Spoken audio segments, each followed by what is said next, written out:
Dalam nama Bapa dan Putra dan Roh Kudus, amin. Saudara-saudari yang terkasih, selamat berjumpa kembali dalam program Gema Paulus, edisi Selasa 16 Mei 2023, bersama saya Romo Agustinus Anton Widarto OFM. Hari ini kita akan mendengarkan dan merenungkan Injil Yohanes bab 16 ayat 5 sampai 11. Tuhan bersamamu dan bersama rohmu. Inilah Injil suci menurut Yohanes. Dimuliakanlah Tuhan. Dalam amanat perpisahannya, Yesus berkata kepada murid-muridnya, "Sekarang aku pergi pada Dia yang telah kuutus, yang telah mengutus aku, dan tiada seorang pun dapat di antara kamu yang bertanya kepadaku, kemanakah engkau pergi? Tapi karena aku mengatakan hal itu kepadamu, maka hatimu berduka cita. Namun benar yang kukatakan kepadamu adalah lebih berguna bagi kamu jika aku pergi. Sebab jikalau aku tidak pergi, penghibur itu tidak akan datang kepadamu. Sebaliknya, jika aku pergi, aku akan mengutus Dia kepadamu. Dan kalau penghibur datang, Ia akan menginsafkan dunia akan dosa, kebenaran dan penghakiman. Akan dosa, karena mereka tetap tidak percaya kepadaku. Akan kebenaran, karena aku pergi kepada Bapa dan kamu tidak melihat aku lagi. Akan penghakiman, karena penguasa dunia ini telah dihukum." Demikianlah sabda Tuhan, terpujilah Kristus. Saudara-saudari yang terkasih, datang dan pergi adalah suatu hal yang amat biasa dalam kehidupan kita. Kita sendiri tentunya sudah mengalami banyak kali. Biasanya, peristiwa datang dan pergi itu secara bersamaan.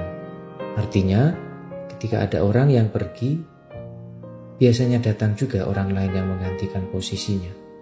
Misalnya dalam perpindahan pergantian pastor paroki, pimpinan atau anggota komunitas, personalia di suatu lembaga, dan kantor tertentu. Dalam keluarga pun terjadi demikian. Kepergian eyang buyut atau kakek nenek digantikan dengan kelahiran cucu dan cicit. Dalam Injil hari ini, Yesus juga berbicara tentang kepergiannya kepada Bapa dan kedatangan Roh Kudus.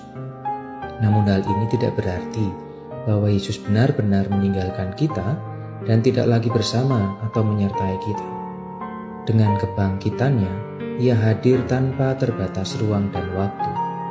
Meskipun berada di surga, namun Ia tetap selalu hadir menyertai kita. Demikian pula Roh Kudus. Ia juga senantiasa hadir tanpa terbatas ruang dan waktu. Kalau kita kaitkan dengan ketiga pribadi Tritunggal, Bapa, Putra, dan Roh Kudus, ketiganya adalah satu, baik dalam esensi maupun karya. Allah Bapa selalu berkarya melalui Yesus Kristus dan dalam Roh Kudus.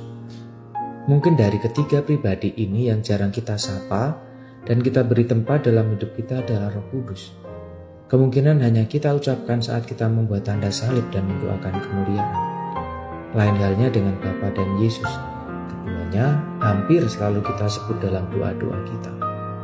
Meski demikian, kita percaya bahwa Roh Kudus senantiasa hadir dan berkarya di dalam diri kita, menyadarkan, menginsafkan, dan mengingatkan kita akan dosa-dosa kita, serta mendorong dan memberi pencerahan kepada kita untuk hidup secara benar, serta menghakimi kita apakah yang kita pikirkan, katakan, dan lakukan itu benar atau salah.